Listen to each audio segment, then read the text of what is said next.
Shalom saudaraku sekalian, kali ini saya ingin memberi renungan berjudul Hidup Berkemenangan dalam Tuhan. Untuk itu silakan subscribe, share, dan like renungan ini. Makasih, Tuhan memberkati. Sebab semua yang lahir dari Allah mengalahkan dunia, dan inilah kemenangan yang mengalahkan dunia, iman kita. 1 Yohanes 5 ayat 4. Pada saat kita mendengar kata kemenangan, terbayang dalam pikiran kita suara tepuk tangan dan sorak-sorai, pemberian medali, piala atau hadiah. Ada kepuasan saat meraih kemenangan.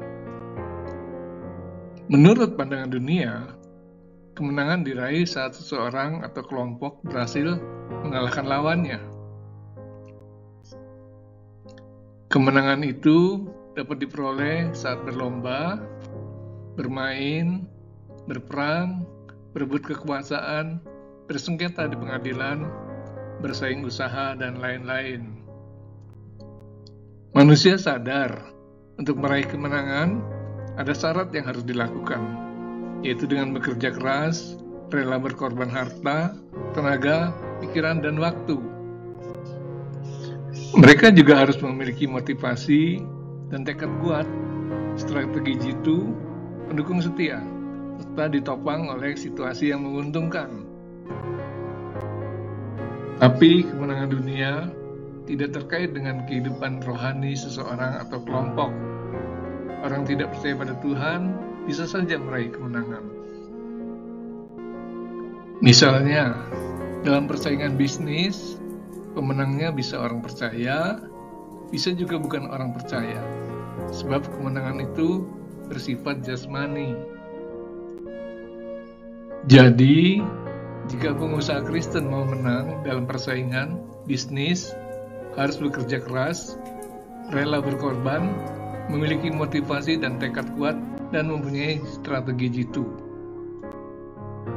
Namun, sebagai orang percaya, dia juga harus berdoa dan mohon pertolongan Tuhan, sebab Tuhan dapat memberi pertolongan pada orang percaya yang memohon padanya.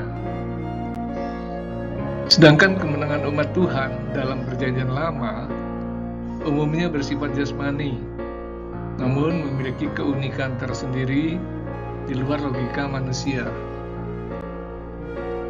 Bangsa Israel mendapat kemenangan dalam peperangan bukan karena memiliki pasukan terlatih, kuat, dengan strategi hebat.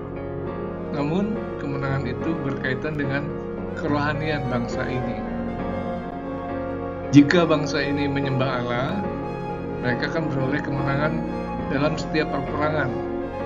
Namun jika mereka meninggalkan Tuhan dan menyembah dewa lain, bangsa ini akan dikalahkan dan ditindas musuhnya. Ketika keluar dari Mesir, bangsa ini tidak pandai berperang, sebab di Mesir mereka hanya dijadikan budak, dan tentu saja tidak memiliki persenjataan memadai. Namun, mujizat Allah menyertai bangsa ini. Mereka berhasil lolos dari tentara Firaun. Saat diserang bangsa lain, mereka berhasil menang. Sepanjang perjalanan menuju ke Kanaan, selama tetap taat pada Allah, bangsa Israel selalu menang dalam peperangan. Namun, ketika mereka masuk ke tanah Kanaan dan menyerang kota Ai yang kecil, mereka dikalahkan.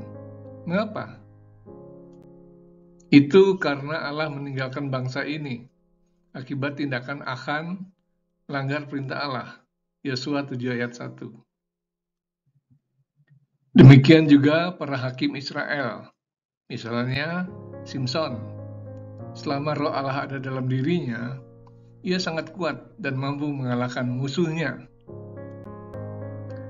Namun ketika rambutnya dipotong dan roh Allah meninggalkannya, ia menjadi lemah dan dikalahkan. Jadi kemenangan bangsa Israel bukanlah karena kehebatan diri, melainkan semata-mata karena Allah. Nah, sedangkan kemenangan dalam perspektif Perjanjian Baru berbeda dengan pandangan kemenangan dunia maupun Perjanjian Lama. Perjanjian Baru memandang kemenangan tidak dalam konteks jasmani, melainkan lebih ditekankan dalam pengertian rohani.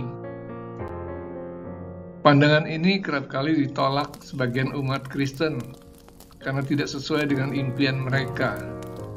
Kemenangan yang mereka harapkan adalah kemenangan secara jasmani. Ada banyak gereja yang memahami makna kemenangan saat ini dalam konteks kemenangan menurut dunia dan Perjanjian Lama.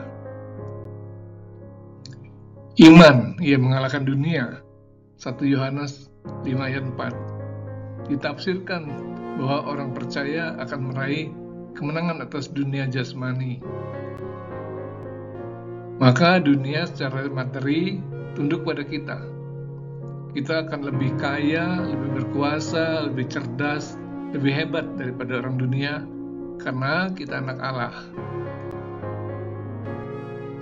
Tetapi pada kenyataannya, hal itu tidak terjadi. Lihatlah fakta di sekeliling kita.